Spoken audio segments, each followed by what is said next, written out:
Alhamdulillahi Rabbil Alamin. Wa bihi nasta'inu ala umuri dunya waddin. Wassalatu wassalamu ala ashrafil anbiya'i wal mursalin. Wa ala alihi wa sahbihi ajma'in. Amma ba'du. أشهد أن لا إله إلا الله وحده لا شريك له وأشهد أن محمدا عبده ورسوله لا نبي بعده. قال الله تعالى في كتابه الكريم أعوذ بالله من الشيطان الرجيم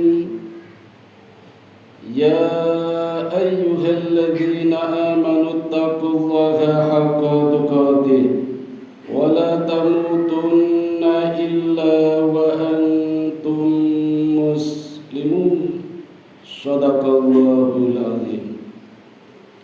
فيا عباد الله أوصيكم ونفسي بتقوى الله فقد فاز المتقون. Ma'asyiral muslimin yang dirahmati Allah, ada seorang pria Yahudi dari golongan Israel yang mengungsi ke Mekah. Ketika Madinah dilanda virus hama Yasrib, penduduknya banyak yang hijrah menuju negeri yang lebih makmur, subur, yaitu negeri Syam. Tetapi orang Yahudi ini justru memilih Mekah. Dan ketika di Mekah, setiap menjumpai para sahabat Nabi selalu bercerita. Ceritanya panjang, tetapi tidak menarik. Hingga para sahabat mengadu kepada Rasul, "Ya Rasulullah, tunjukkan kepada kami satu cerita yang paling menarik." Maka Allah turunkan ayatnya. Ayatnya ada di dalam surat Yusuf, surat yang ke-12 ayat 3. A'udzu billahi minasyaitonir rajim. Nahnu naqussu 'alaika ahsanal qasasi bima auhayna ilaika hadzal qur'an wa in kunta min qablihi laminal ghafilin. Ini asbabun nuzulnya ayat ketiga surat Yusuf, surat yang ke-12. Allah berfirman, "Kami menceritakan kepadamu Muhammad kisah yang terbaik dengan mewahyukan Quran ini kepadamu, dan sesungguhnya engkau sebelum itu termasuk orang yang tidak tahu, seperti kita pun tidak tahu." Itu asbabun nuzulnya. Sehingga ketika Rasulullah menceritakan kisah Nabi Yusuf ini, semua para sahabat menangis, termasuk orang Yahudi tadi, orang Israel tadi yang menceritakan ceritanya menggebu-gebu tapi tidak menarik. Ketika mendengar cerita Rasulullah tentang Nabi Yusuf, justru menangis. Hadirin, kenapa Nabi Yusuf terpilih? Allah pilihkan, Allah turunkan dalilnya sebagai kisah yang terbaik. Kenapa bukan Nabi Adam alaihi salatu wassalam yang kisahnya sangat dahsyat? Allah tetapkan Adam sebagai manusia pertama, Nabi pertama yang diciptakan dengan tangannya Allah sendiri. Berbeda dengan nabi-nabi lain yang menggunakan atau melalui jalur reproduksi, Nabi Adam tidak. Nabi Adam mukjizatnya juga luar biasa. Bisa memahami seluruh bahasa binatang yang ada di angkasa. Bahkan tahu nama-namanya. Binatang-binatang yang di laut, yang di sungai, tahu namanya semua. Bahkan bahasanya. Itu Nabi Adam. Ada juga kisah yang dahsyat. Iblis dengan sifat hasadnya menghasut Qabil untuk membunuh Qabil. ada kisah pembunuhan. Iblis dengan hasadnya menghasut Hawa untuk merayu Adam sehingga berbuat yang belum Allah izinkan. Kisah yang sangat dahsyat. Adapun diturunkan dari surga ke bumi, itu juga kisah yang dahsyat. Tetapi Allah tidak menuliskan dalilnya, hanya dalihnya. Ternyata hadirin, Adam hanyalah nabi yang pertama, belum menjadi rasul. Karena kesibukannya dakwah kepada dirinya dan keluarganya, belum punya umat. Anak memang banyak, 40. Karena setiap melahirkan kembar 2, putra putri, 20 kali Hawa melahirkan sehingga anaknya 40. Tapi Allah belum menuliskan dalilnya sebagai kisah yang terbaik. Adam hanya sekedar nabi, bukan rasul. Dari 40 anaknya ada satu yang menjadi nabi, yaitu Nabi Syis. Tapi ternyata Syis sibuk mempelajari kitab-kitab warisan dari Nabi Adam alaihi salatu wassalam. Hingga Nabi Syis juga belum menjadi rasul. Baru yang ketiga, hadirlah rasul yang pertama kali atau nabi yang ketiga, yaitu Nabi Nuh alaihi salatu wassalam. Dan ini kisah yang dahsyat. Di tempat kelahirannya, tempat tinggalnya Nabi Nuh banyak ditanami buah tin. Hingga Allah berfirman, "Wattini," demi buah tin. Allah tumbuh suburkan di tempat tinggalnya Nabi Nuh. Dan ajarannya pun ada kemiripan dengan Nabi Muhammad sallallahu alaihi wasallam. Mengajarkan ketauhidan, mengajarkan kepada kita untuk menghindari sifat kesombongan. Bahkan Nabi Nuh memberikan wasiat kepada kita, dan wasiatnya adalah wasiat yang agung. Apa kata Nabi Nuh? Amalkan 2 perkara sebagaimana engkau harus tinggalkan 2 perkara. 2 perkara yang harus kita amalkan adalah perbanyak membaca kalimat La ilaha illallah, dan juga mendawamkan Subhanallah wa bihamdihi Subhanallahil azim. Kalau 2 ini kita amalkan, praktis akan meninggalkan 2 hal. Meninggalkan perbuatan syirik dan juga meninggalkan sifat kesombongan. Ini wasiat Nabi Nuh yang diwasiatkan kepada kita, umatnya Muhammad sallallahu alaihi wasallam. Bahkan Nabi Nuh seolah-olah menyambut akan hadirnya Nabi yang terakhir, yaitu Nabi Muhammad sallallahu alaihi wasallam. Wattini, demi buah tin. Wazaitun, demi buah zaitun. Ada apa dengan buah zaitun? Hadirin, ternyata buah zaitun adalah buah yang banyak hidup di daerah Masjidil Aqsa. Dulu namanya Baitul Maqdis. Dan di Baitul Maqdis inilah lahir ribuan, bahkan puluhan ribu, ratusan nabi.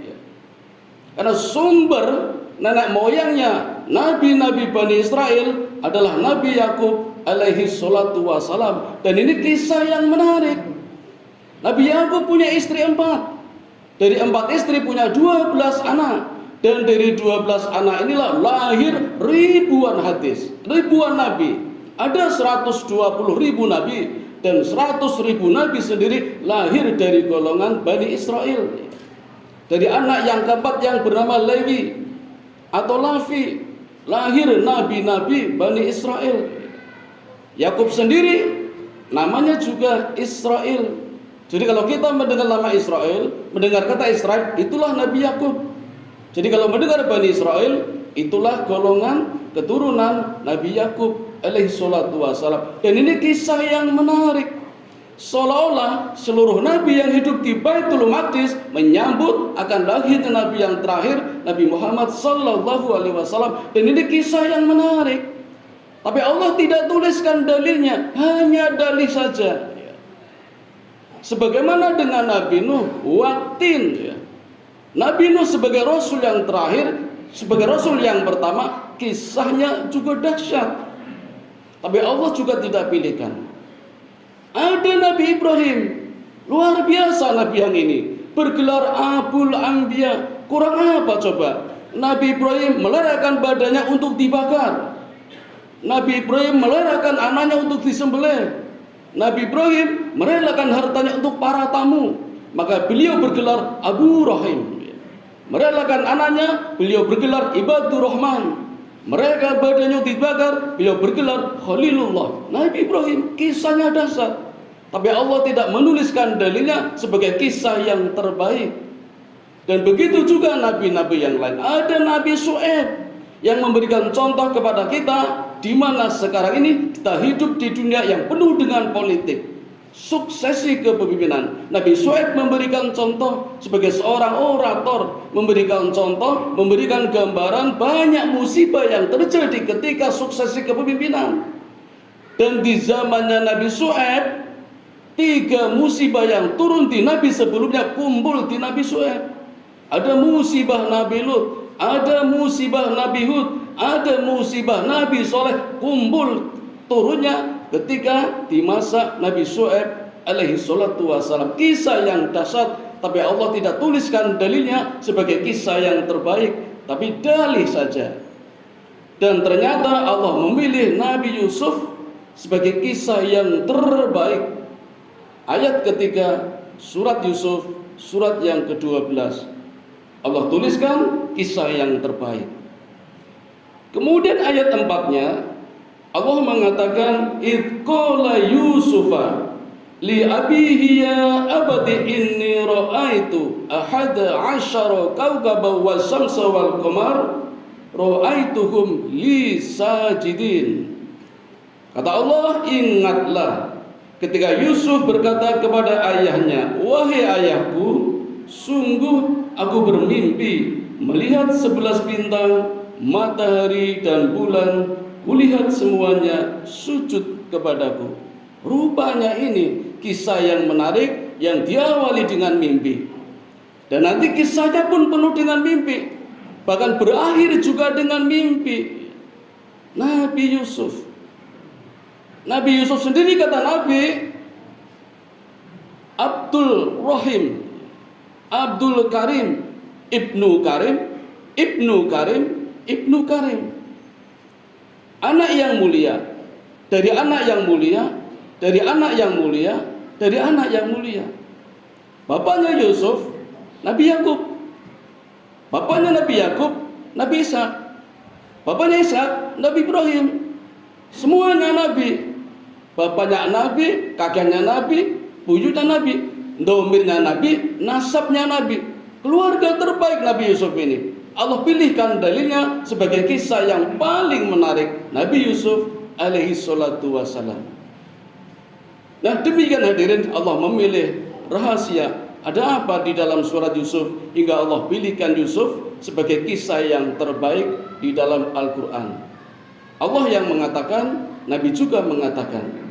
Mari hadirin kita bersama-sama mengkaji lebih dalam lagi apa yang Allah tuliskan di dalam Quran sebagai kisah-kisah yang paling menarik. Nabi juga mengatakan, khairul qasasi wal qasasil anbiya'i wal mursalin. Sebaik-baik kisah adalah kisah para nabi dan kisah para rasul. Yang perlu kita teladani bukan kisah-kisah yang ada di televisi yang belum pernah terbukti kebenarannya, bahkan banyak kebohongannya. Naudzubillah min dzalik. Mudah-mudahan ada manfaatnya. Wa qur rabbirfir warham wa anta khairur rahimin.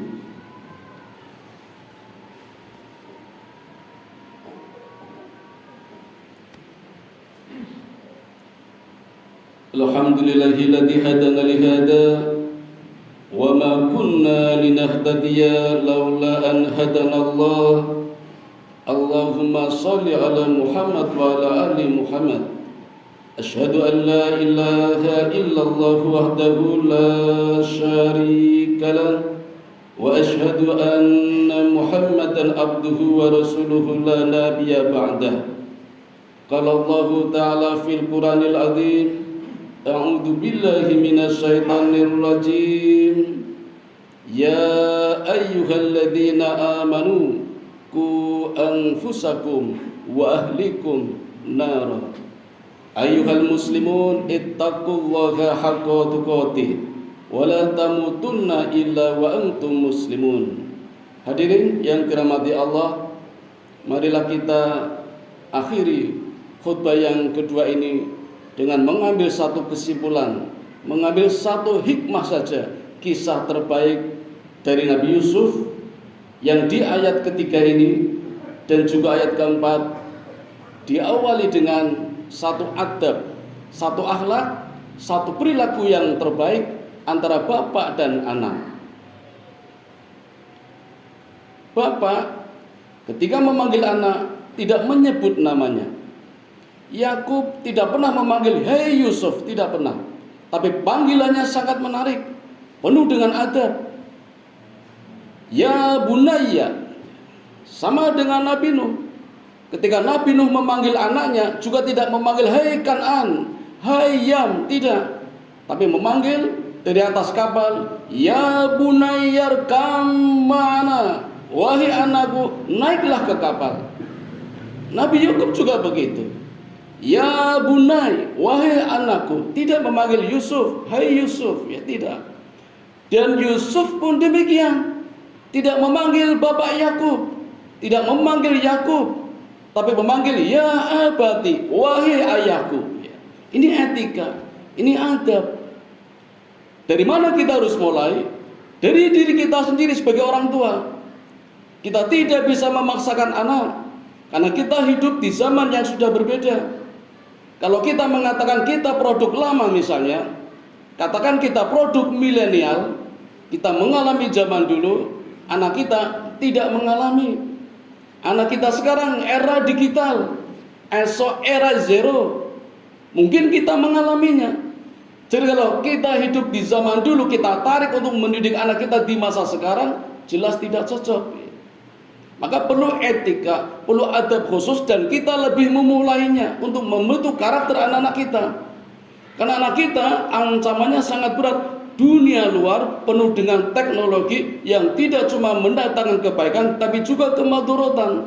Filternya ada di keluarga kita. Sekolah saja belum ada jaminan. Gurunya terlalu banyak, mungkin visi misinya berbeda, tapi harus sekolah. Dan kita pun harus menjadi filter ketika di rumah. Bagaimana caranya? Kita harus banyak belajar dari kisah-kisah para nabi yang komplit, lengkap, sempurna, tanpa terganggu oleh perbedaan zaman. Abadi kisahnya, terbukti sampai sekarang. Itulah kisah para nabi. Hingga Nabi mengatakan, "Khairul qasasi wal qasasil anbiya'i wal mursalin." Kisah yang terbaik, sebaik-baik kisah adalah kisah Nabi dan para Rasul. Marilah kita sedikit demi sedikit belajar mencontoh keteladanan dari para Nabi dan Rasul sebagai bagian dari rukun yang iman. Rukun yang 6 adalah cinta, yakin kepada Rasul, terutama amal dan perbuatannya, juga sepak terjangnya. La nufarriqu baina ahadim mir rusulih. Tidak perlu membeda-bedakan antara nabi yang satu dan nabi yang lain. Semuanya baik. Satu saja kita tidak suka terhadap satu nabi, sama saja kita tidak suka kepada semua nabi. Semua nabi sama, membawa ajaran yang sama, mengajak bertauhid kepada Allah yang Esa, Allah Subhanahu wa ta'ala. Mari hadirin kita bersama-sama berdoa, mudah-mudahan kita bisa meneladani walaupun sangat sedikit dari kisah para nabi untuk kehidupan kita sebagai bekal hidup di akhirat. Amin ya rabbal alamin. A'udzu billahi minasyaitonir rajim. Bismillahirrahmanirrahim. Innallaha wa malaikatahu yusholluna 'alan nabi. Ya ayyuhalladzina amanu shallu 'alaihi wa sallimu taslima.